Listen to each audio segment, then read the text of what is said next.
Hello, সবাইকে welcome. তো আজকের ভিডিওটাতে আমি ইকোনমিক্স অ্যানালাইসিস করেছি, বাট যেটা একটু কোয়াইট ডিফিকাল্ট ছিল। কারণটা আমি বলছি একটু পরে। কারণ ইকোনমিক্সের চ্যাপ্টার এমনিতেই খুব কম, ঠিক আছে। তার মধ্যে তোমরা মানে আমি প্রিভিয়াস ইয়ারটাকেও যেহেতু মাথায় রাখছি, আর যত আপকামিং এক্সাম হয়েছে সেগুলোকেও আমাকে মাথায় রাখতে হচ্ছে। তো কোশ্চেন মডারেট এসছে, ঠিক আছে, ইজি কোশ্চেন আছে বাট মডারেট কোশ্চেন বেশি এসছে। তো আমি বলি ফার্স্টে, মানে ইম্পর্টেন্ট টপিক গুলো বলছি। খুব কম টপিক আছে, খুব ছোট একটা ভিডিও হবে, বাট ইকোনমিক্স এর কোশ্চেন কিন্তু মানে ভালো এসছে। ফার্স্ট হচ্ছে মেইন, মানে ইম্পর্টেন্ট হচ্ছে, প্রচুর কোশ্চেন দেখলাম হচ্ছে 5 ইয়ার প্ল্যান। 5 ইয়ার প্ল্যান বলতে তোমাদের প্রত্যেকটা প্ল্যানই তোমাকে পড়তে হবে। ফার্স্ট প্ল্যানটা কোন মডেলের ওপর বেস করে, কোনটা মেইন ফোকাস ছিল, এগ্রিকালচার ফোকাস ছিল। সেকেন্ড 5 ইয়ার প্ল্যানটাতে ইন্ডাস্ট্রিজ ফোকাস ছিল, ঠিক আছে। থার্ড 5 ইয়ার প্ল্যানের গোল কি ছিল, ফোর্থের কি ছিল, ফিফথের কি ছিল, টাইমিং গুলো কখন ছিল, প্ল্যান হলিডে কখন ছিল, মানে এগুলো সব মানে ভীষণ প্রচুর কোশ্চেন এসছে। তো 5 ইয়ার প্ল্যান তোমরা পড়বে, এটা খুব খুব খুব ইম্পর্টেন্ট। ইভেন স্টেটমেন্ট বেস কোশ্চেনও দেখলাম আমি, ঠিক আছে। তো সেটা পড়তে হবে। এরপর এরপর ইম্পর্টেন্ট হচ্ছে বাজেট। বাজেট থেকেও কোশ্চেন এসছে। তো এবার কোশ্চেন, বাজেট কোনটা পড়বো, মানে 2025-26 যেটা এসছে রিসেন্ট, যেটা মার্চে পাবলিশ হয়েছে, সেটা পড়বো, নাকি 2024-25-এ? যেহেতু আমি আরপিএফ কনস্টেবলটার অ্যানালাইসিস করেছি, আর 24 সালের যে এক্সাম গুলো আছে সেগুলোর অ্যানালাইসিস করেছি। তো সেই জন্য আমি বলবো যে এখানে তো কোশ্চেন তো অবভিয়াসলি 24-এর বাজেট থেকে এসছে। যেমন কোশ্চেন এসেছে, ইনফ্লেশন রেট কত ছিল 24 সালের বাজেটে, ঠিক আছে, এটা 4% ছিল। তো তো বাজেট আমার মতে এনটিপিসির জন্য ওই 24-25-এর বাজেটটাই ইম্পর্টেন্ট। মানে 25-26 মানে যেটা এবছর হয়েছে সেটা আসার সম্ভাবনা খুবই কম। তবুও একটু দেখতে তো হবে। এরপর আসি যে আমাদের যে পলিসিস ছিল না, যে ইন্ডাস্ট্রিয়াল লাইসেন্স সিস্টেম, যেটা 1950 এই পলিসিটা থেকে প্রচুর স্টেটমেন্ট বেস কোশ্চেন এসছে। এইটা আর একটা ইন্ডাস্ট্রিয়াল পলিসি রিজলিউশন, যেটা 1956-এ, সেটা, এই দুটো থেকে না কিরকম টাইপের কোশ্চেন এসছে আমি বলছি। পারপাস এসছে, মানে বলে দিয়েছে ইন্ডাস্ট্রিয়াল লাইসেন্স সিস্টেম যেটা 1950, তার পারপাস কি ছিল, মেন পারপাস কি ছিল, তারপরে প্রাইমারি স্ট্র্যাটেজি কি ছিল।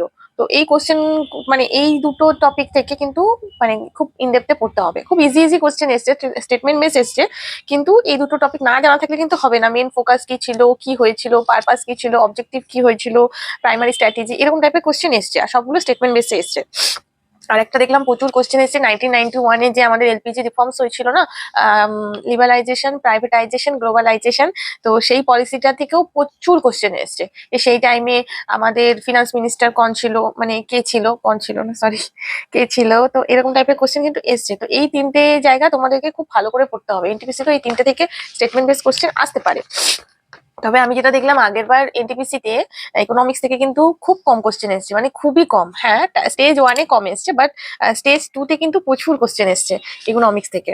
বাট স্টেজ 1-এ কিন্তু কোশ্চেন খুব কম এসছে আগের বারটা, আমি যেটা বলছি মানে 19 সালেরটা, ঠিক আছে। এরপর হচ্ছে ন্যাশনাল ইনকাম, যেটা আগের বার দেখলাম আমি স্টেজ 2-তেই বেশি কোশ্চেন এসেছে। স্টেজ 2 গ্রুপ ডি-তে ইকোনমিক্সটা বেশি আসে। তো যারা গ্রুপ ডি মানে টার্গেট করেছো, তাদের জন্য কিন্তু ইকোনমিক্স খুব ভালো করে পড়তে হবে, এবং গ্রুপ ডি-তে কিন্তু খুব ভালো লেভেলের কোশ্চেন এসছে। মানে আমার কাছে তো টাফ লেগেছে, ঠিক আছে। ন্যাশনাল ইনকাম থেকে তোমাদের সবকিছু পড়তে হবে, জিডিপি, জিএনপি, এনএনপি, এগুলো তোমরা জানো, এগুলোই পড়তে হবে। এবার আসি মানি and banking. Money and banking থেকেও কোশ্চেন এসছে, যেগুলো হচ্ছে এসএলআর এর যে পার্সেন্টেজটা কত আছে, সিআরআর, তারপরে ব্যাংকিং থেকে বিভিন্ন ব্যাংকের এস্টাবলিশমেন্ট ইয়ার গুলো এসছে, ঠিক আছে। নাবার্ড কবে এস্টাবলিশড হয়েছে, সেবি কবে এস্টাবলিশড হয়েছে, তারপরে এগুলো এসছে। তো ব্যাংকিংটাও তোমাদের মোটামুটি পড়তে হবে। ব্যাংকিং এর মধ্যেই তোমরা ইনফ্লেশন, এগুলো এগুলো পড়বে। এগুলো ওই ব্যাংকিং এর মধ্যেই হয়ে যাবে। তবে এই টপিক গুলো কি আগেরবার দেখলাম আমি সব স্টেজ 2-তে এসছে। এবার আসি হচ্ছে স্কিমস, যত এগ্রিকালচার রিলেটেড স্কিম আছে, তারপরে এডুকেশন রিলেটেড স্কিম আছে, তারপরে এমপ্লয়মেন্ট প্লাস স্কিল ডেভেলপমেন্টের স্কিম আছে, সেগুলো সব তোমাদেরকে পড়তে হবে। স্কিম থেকে কিন্তু কোশ্চেন এসছে, যেমন দিন দয়াল উপাধ্যায় যোজনাটা কবে শুরু, মানে কবে লঞ্চ হয়েছে, লঞ্চ ইয়ার এসছে, এস্টাবলিশমেন্ট ইয়ার এসছে, তারপরে অ্যাক্ট গুলো আছে, সেরকম টাইপের কোশ্চেন কিন্তু প্রচুর এসছে। তো এটাও তোমাদের একটু দেখতে হবে। স্কিমটা, এটাও মোটামুটি ওই ইকোনমিক্স এর মধ্যেই পড়ে। এবার আসি সেন্সাস। সেন্সাসটা অনেকে স্ট্র্যাটেজিকের টপিকও ধরে, আমি নিজেও স্ট্র্যাটেজিকের টপিকই ধরি সেন্সাস। তবুও সেন্সাসের থেকে কিন্তু মানে প্রচুর কোশ্চেন এসছে। যেমন লিটারেসি রেট এসছে, তারপরে পপুলেশন ডেন্সিটি এসছে, তারপরে এসটি পপুলেশন এসছে, তো এরকম এসছে। রুরাল এরিয়াজ এর পার্সেন্টেজ এসছে, আরবান এরিয়ার পার্সেন্টেজ এসছে। এবার সেন্সাসটা তোমাদের ভীষণ ভীষণ ভীষণ ইম্পর্টেন্ট এর জন্য, এনটিপিসির জন্য। সেন্সাস থেকে প্রত্যেকটা কোশ্চেন তোমাদেরকে পড়তে হবে। সেন্সাস মানে 2011 তোমরা জানো। এরপর আসি ইন্ডেক্স। ইন্ডেক্স থেকে যেমন হিউম্যান ডেভেলপমেন্ট ইন্ডেক্সের প্যারামিটার্স গুলি কি কি। হিউম্যান ডেভেলপমেন্ট ইন্ডেক্সে কিন্তু ভালো কোশ্চেন এসছে এবং সেগুলো না স্টেটমেন্ট বেসেই এসছে, ঠিক আছে। এরপর আসি গ্রস ন্যাশনাল হ্যাপিনেস ইন্ডেক্স।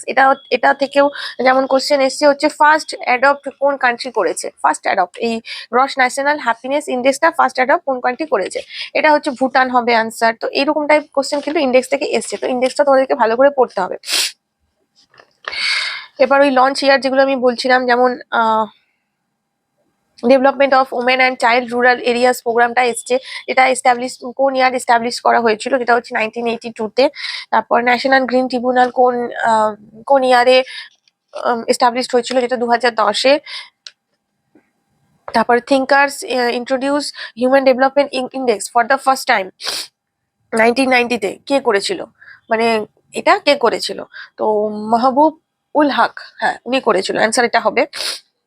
তো এই টাইপের কোশ্চেন গুলো এসছে। আমরা বুঝতে পারছি ইন্ডেক্সটা তাহলে কতটা ইম্পর্টেন্ট। ইন্ডেক্সটা আমাদেরকে পড়তে হবে। বাজেট তো বলেই দিলাম, বাজেট 24-25 আপাতত পড়তে হবে। বাজেট থেকে না অত ডেটা তো মনে রাখা সম্ভব নয়, যেগুলো মেন ইম্পর্টেন্ট, মানে এগ্রিকালচারের জন্য কত কি অ্যালট হয়েছে, ইন্ডাস্ট্রি। তো যেটা বলছিলাম এটা হচ্ছে যে ওই বাজেটটা তোমরা মোটামুটি 24টা ভালো করে পড়বে, আর 25টা জাস্ট একটু চোখ বুলিয়ে রাখবে যদি টাইম থাকে। তো এরপর আসি হচ্ছে পোভার্টি অ্যান্ড আনএমপ্লয়মেন্ট। এটাও খুব একটা ভালো, মানে খুব ইম্পর্টেন্ট টপিক দেখলাম। ওই যত আমাদের আনএমপ্লয়মেন্ট আছে, মানে ফ্রিকশনাল, তারপরে সিজনাল, এই যত আনএমপ্লয়মেন্ট আছে, ডিসগাইজ, সমস্ত আনএমপ্লয়মেন্ট থেকে কিন্তু এসছে। তো খুব ইজি কোশ্চেন এসছে, খুব একটা ঘাবড়ানোর কিছু নেই। তো এই টপিকটা কিন্তু ভালো করে তোমাদেরকে পড়তে হবে। আর বাকি তো বলেই দিলাম। ওই নর্মাল কোশ্চেন এসছে, যেমন এমএসএমইর ফুল ফর্ম, এগুলো এসছে। তো কিছু কিছু নর্মাল কোশ্চেন, মানে ইজি কোশ্চেন তো থাকবে, ইজি কোশ্চেন এসছে। আর এই টপিকগুলো থেকে এসছে। আর যেটা আছে থিওরি অফ ইকোনমিক্স, মানে যত থিওরি আছে, perfect competition, price elasticity of demand, explicit cost, তারপরে অ্যাভারেজ ভেরিয়েবল কস্ট, যত আছে আমাদের মানে ডেফিনেশন, এগুলো থেকে কিন্তু এসছে। মানে এগুলো দিয়ে দিয়েছে যে এটা কি। এগুলো কিন্তু আগের বারেও মেন্সে এসেছিল, মানে এনটিপিসি 2-তে কিন্তু আগের বার এসেছিল, ঠিক আছে। তো এবারও আশা করি এগুলো থেকে আসবে। মানে এগুলো সম্পর্কে না জানলে, ধরো দিয়ে দিয়েছে অ্যাভারেজ ভেরিয়েবল কস্ট, সেটা তো তুমি না, মানে থিওরিটা না জানলে তো এটা করা সম্ভব নয়। তো সেজন্য বললাম এগুলো সম্পর্কে একটু, ইকোনমিক্স তো টার্ম সম্পর্কে তোমাকে আইডিয়া থাকতে হবে, যে মানে কোন টার্মটা কি, যেমন জিডিপি কি, কাকে বলে, জিএনপি কিভাবে করি আমরা, বের করি। তো এগুলো সম্পর্কে তোমাদেরকে আইডিয়া থাকতে হবে। ব্যাংকের দিক থেকে তো বলেই দিলাম, CRR, SLR, monetary policy, RBI, SBI, rural bank of India, এগুলো সম্পর্কে অল্প অল্প তোমাদের নলেজ থাকতে হবে। তো মোটামুটি এগুলো ঠিক আছে। আর মানে এগুলো তো ওই বললাম যে লাস্ট ইয়ারের যে মানে কোশ্চেন থেকে, লাস্ট ইয়ারের কোশ্চেন আমার সলভ করা হয়ে গেছে। তো সেগুলো থেকে এই চ্যাপ্টার গুলোই আছে। আর মিসলেনিয়াস তো থাকবেই। অ্যাকচুয়ালি ইকোনমিক্স এর কোশ্চেন মানে টাফ কোথায় করে বলো তো, এই যে অ্যাক্ট গুলো দিয়ে দেয় না। আমরা যেমন নাবার্ড কত সালে মানে স্থাপিত হয়েছে, বা সেবি কত সালে হয়েছে, কোথায় হেডকোয়ার্টার, এগুলো আমরা জানি। কিন্তু ওই উল্টোপাল্টা অ্যাক্ট গুলো দিয়ে দিয়ে মানে ইকোনমিক্স এর কোশ্চেন টাফ করে আমার মতে। যেটা মানে অ্যাক্ট গুলো কেমন কেমন টাইপের অ্যাক্ট দেয়, তো সেগুলো বলা খুবই কঠিন আমার পক্ষে। তো জানি না, অনেকে তো মুখস্থ হয়, আমার এই সাল কিছুতেই মুখস্থ হয় না। মানে যেগুলো ইজি সেগুলো ঠিক আছে, বাট সাল কিছুতেই মুখস্থ হয় না। তো চলো, এটাই ছিল ইকোনমিক্স এর টপিক। খুব কম টপিক আছে ইকোনমিক্সটা, তোমরা পড়ো। ইকোনমিক্স থেকে কিন্তু অনেক কিছু জানা যায়। এখন মার্কেটে মানে মার্কেট সম্পর্কে টোটাল আইডিয়া করতে গেলে তোমাকে ইকোনমিক্স পড়তে হবে। ইকোনমিক্স ভালো সাবজেক্ট। আমারও খুব একটা ভালো লাগতো না আগে, বাট এখন ভালো লাগে। হ্যাঁ, এবার বলি হচ্ছে, অনেকের কনফিউশন হচ্ছে এই বইটা আর এই বইটার মধ্যে পার্থক্য কি। এই দুটো বই, ঠিক আছে, অনেকে আমাকে জিজ্ঞেস করেছো মেসেজে, তো আমি ভাবলাম আজকের ভিডিওটাতে বলে দেবো। এই বইটা হচ্ছে, বলি এই বইটা সাবজেক্ট ওয়াইজ, মানে এটা যেমন জিকে, এরকমই আছে হচ্ছে সায়েন্স, ঠিক আছে, এরকমই আছে রিজনিং, এরকম আছে ম্যাথ। এই বইগুলো হচ্ছে সমস্ত হচ্ছে এগুলো প্রিভিয়াস ইয়ারের বই। মানে প্রিভিয়াস ইয়ার যত 2014 থেকে 2022 পর্যন্ত যত এক্সাম হয়েছে, সেগুলো সাবজেক্ট ওয়াইজ, আলাদা আলাদা subject wise white youth competition times, YCT, আমি ওয়াইসিটির বুক বলি শর্টে।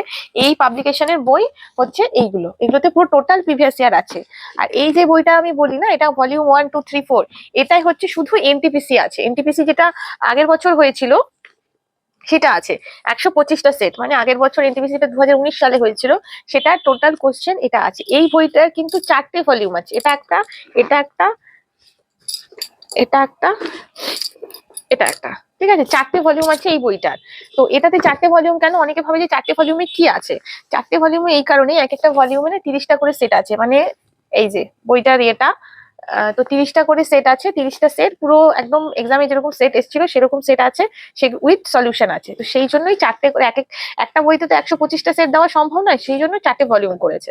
তো অনেকে আমাকে জিজ্ঞেস করছিলে, আগের দিনও অনেকে মেসেজ করেছিল, এটা কনফিউশন ছিল, তাই ভাবলাম নেক্সট দিন বলে দিই। তো এটাই।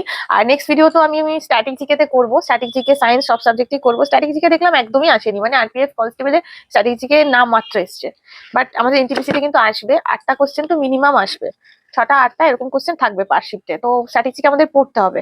আমি স্ট্যাটিক জিকে এর পরের ভিডিও মনে হয় স্ট্যাটিক জিকে বা সায়েন্সের উপর করবো, সায়েন্সের যে কোনো একটা সাবজেক্ট, সায়েন্সও খুব কম এসছে আরপিএফ কনস্টেবলে, তো আমি করে দেবো। আর ডেইলি ব্লগ যেটা সবাই আমাকে বলছিল, ডেইলি ব্লগ হচ্ছে করে দেবো আমি, সেই ডেইলি ব্লগটা হয়তো 2-3 দিন পর আপলোড করবো, ঠিক আছে? তো চলো, সবাই পড়াশোনা করছো, করো। টেলিগ্রাম গ্রুপের লিংক আমি ডেসক্রিপশনে দিয়ে দেবো। এই এই বইটা নিয়ে যদি আর কারোর, এই সমস্ত বইয়ের পিডিএফ আমার কাছে পেয়ে যাবে, মানে আমার কাছে বলতে আমার টেলিগ্রাম চ্যানেলে সব এই বইগুলোর পিডিএফ দেওয়া আছে, এগুলো পেয়ে যাবে, প্লাস পারমা স্যারের নোটসের সমস্ত কিছু পিডিএফই দেওয়া আছে, পেয়ে যাবে। তো গ্রুপ লিংকে জয়েন হতে পারো। আর কি বলবো, চলো সবাই ভালো করে পড়াশোনা করো, ভালো থেকো, আবার দেখা হবে নেক্সট ভিডিওতে।